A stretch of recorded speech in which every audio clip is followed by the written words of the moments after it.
Hello everyone, welcome to the channel of Chanakya CLAT classes. Myself Richa.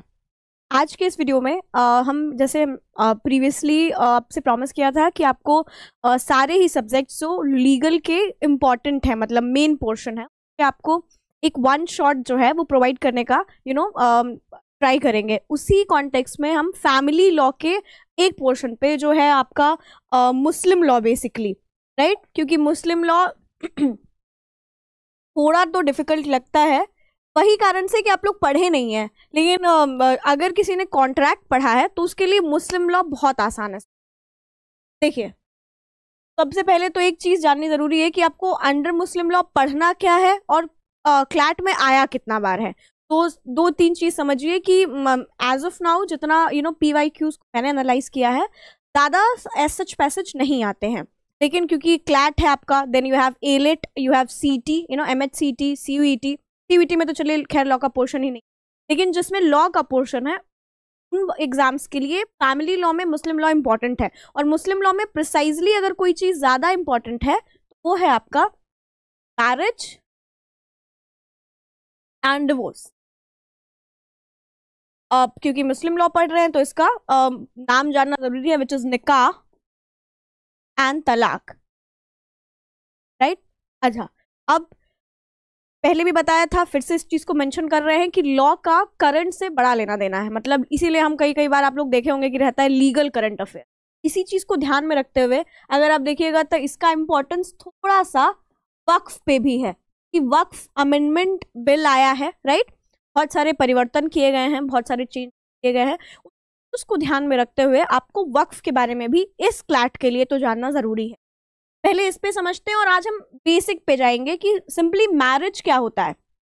अब हम जो layman term में जिसको आप शादी बोलते हैं, तो अगर आप हिंदू में बात करेंगे तो हिंदू में जो मैरिज होता है वो सेक्रेड बॉन्ड होता है, एक सैक्रिमेंट होता है। मतलब जिसको आप 7 जन्म का साथ बोलते हैं कि आप आज आए हैं तो लंबे समय के लिए रहेंगे, एक दूसरे के साथ रहेंगे, छोड़ना नहीं। इसीलिए डिवोर्स को, तलाक को काफी स्टीरियोटाइप माना गया था। खैर आज के दिन में तो बहुत डिवोर्सेस हो रहे हैं अपने अपने कारणों से, लेकिन हाँ अगर नॉर्मल कॉन्टेक्स्ट में देखा जाए तो डिवोर्स उतना कॉमन नहीं था हमारे इंडियन सोसाइटी में। लेकिन मुस्लिमों के कॉन्टेक्स्ट में थोड़ा सा अलग है। अलग क्या?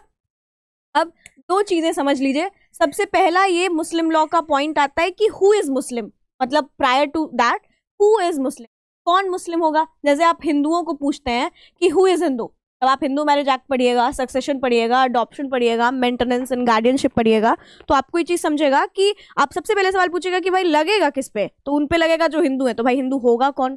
तो उसका अलग डेफिनेशन है कि जो हिंदू हैं, बुद्धिस्ट हैं, जैन हैं, सिख हैं, वो हिंदू हैं।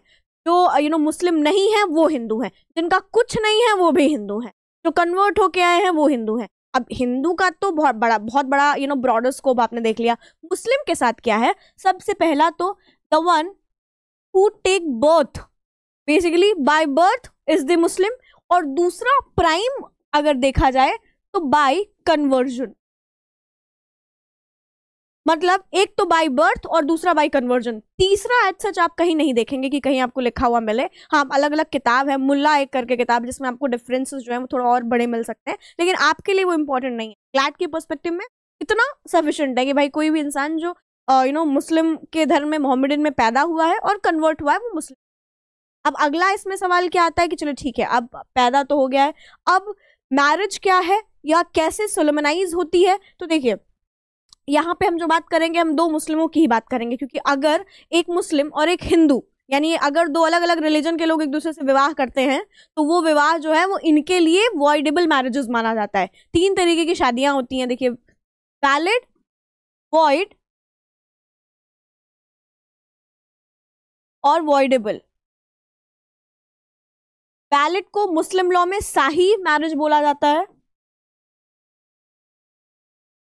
वॉइड इज बातिल एंड वॉइडेबल इज फासिद।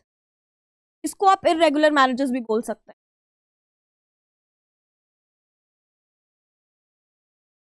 ठीक है। अच्छा, अब अगला क्या चीज है? 3 तरीके के विवाह होते हैं मुस्लिमों में। अब ये तीनों विवाह में सबसे पहला आज जो समझने का प्रयास करेंगे हम, वो ये करेंगे कि वैलिड, यानी जो हम शाही लिखे हुए हैं या सही भी प्रोनाउंशिएट इसको करते हैं, तो ये कौन सी तरीके की शादियां होती हैं, कि ये सही मैरिजेस क्या होती हैं? आपने पढ़ा होगा कॉन्ट्रैक्ट। मुस्लिम लॉ में सबसे पहला चीज, marriage is a civil contract.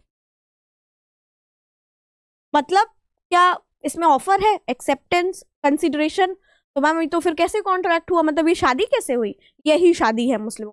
इसलिए आप शायद ध्यान, अगर कोई मूवीज देखे हैं मुस्लिम वाली या कोई सीरियल देखे होंगे तो आप लोग देखोगे कि एक वो लोग साइन करता है पेपर, राइट? वो जो साइन करता है basically they are signing an agreement, और वो एग्रीमेंट जब इन्फोर्सिबल बाय लॉ होता है तो वही बनता है कॉन्ट्रैक्ट।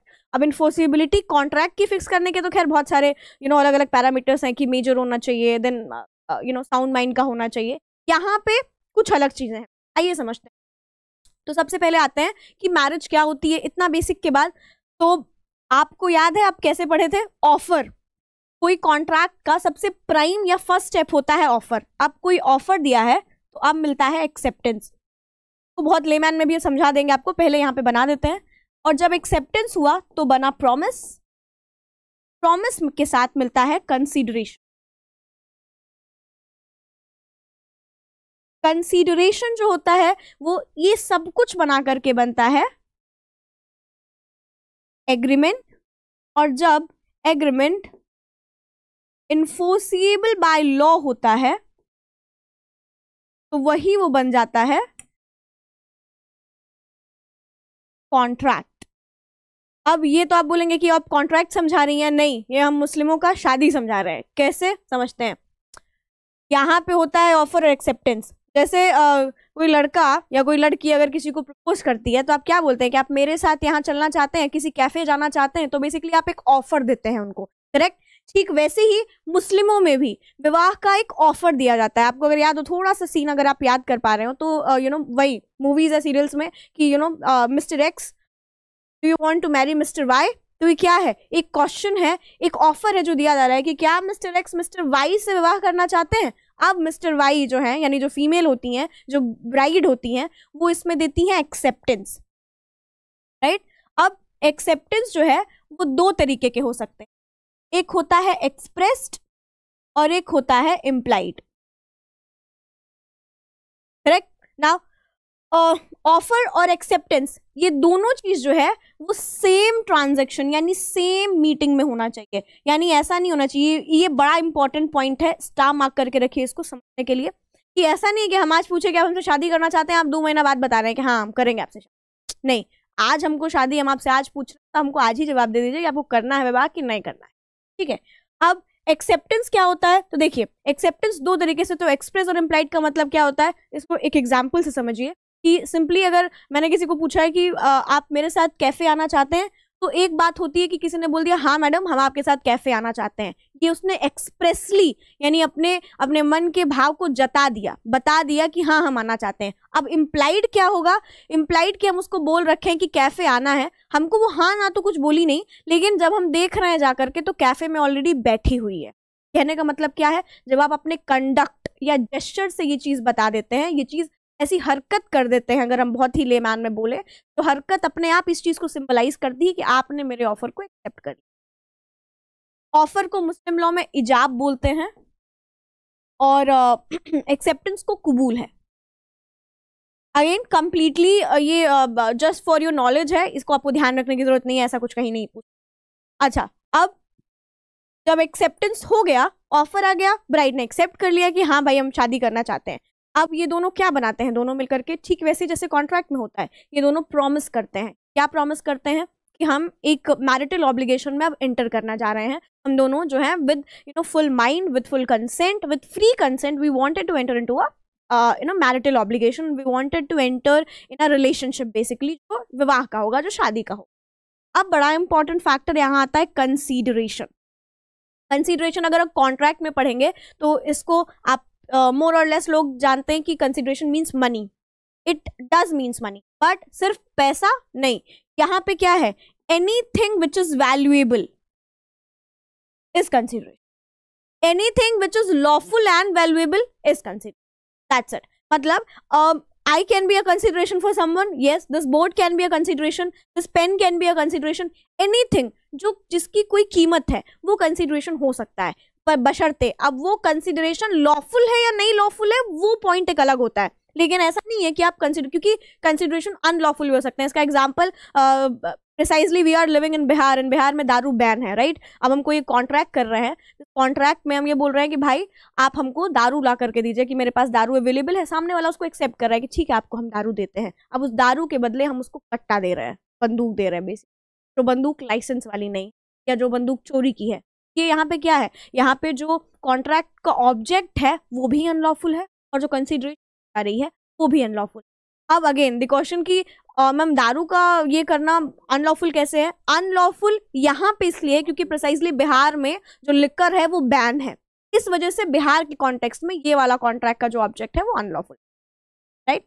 लेकिन यहाँ पे क्या कंसिडरेशन है? यहाँ पे कंसिडरेशन होता है, जैसे हिंदुओं में हम डाउरी देते हैं, यहाँ पे क्या है, यहाँ पे है डावर, इसको आप मेहर बोलते हैं, राइट। अच्छा, अगला चीज, हिंदुओं में आपको पता है कि लड़की तरफ से दिया जाता है और लड़के को दिया जाता है, राइट। मतलब जो होती है वो ब्राइड साइड देती है ग्रूम साइड को।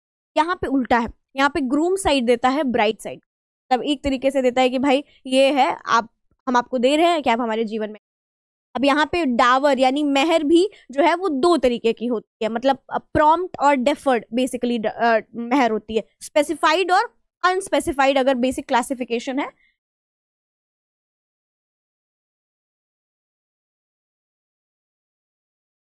और इसी में स्पेसिफाइड के भी फर्दर क्लासिफिकेशंस हैं, प्रॉम्प्ट और डेफर्ड।